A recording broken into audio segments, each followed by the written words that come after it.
Di titik ini Ustadz, saya khawatir banyak orang merasakan hal yang sama seperti yang saya rasakan, Apa tuh? yaitu sedih. Mm-mm. Karena dari deskripsinya, ayah saya Mm-mm. meninggal seperti yang kedua. Alasannya? Beliau kena serangan jantung dan tersiksa lah pokoknya. Meninggalnya nggak enak. Aku punya kabar gembira. Hmm. Jadi gini ceritanya. Ada banyak orang yang sering agama itu adalah transaksional. Kalau kamu berbuat baik di dunia, kenapa kamu pengen surga? Karena aku udah berbuat baik di dunia. Kenapa kamu boleh minta kepada Allah? Karena aku sudah ibadah gini-gini. Sebenarnya di satu titik transaksional ini menjadi tidak ada masalah. Tapi menjadi masalah ketika itu jadi sebuah tujuan di dalam hidup. Artinya kita nggak akan berbuat sesuatu kalau tidak ada janji sesuatu. Yeah. Apa yang membuat transaksional ini jalan? Fisikal. Orang menjadikan fisikal sebagai tanda. Contoh misalnya kayak gini ya.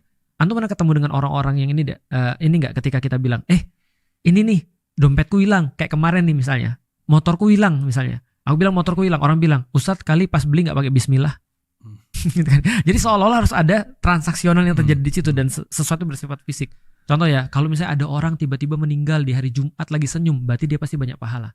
Kalau ada orang sakit jantung terus kemudian merasa kesakitan atau kelelep itu lebih sakit daripada sakit jantung.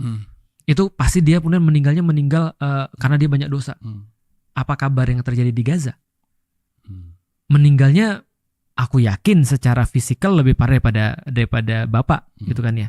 Tapi apakah kita bisa menjudge bahwasanya itu adalah mati su'ul khotimah? Jawabannya tidak.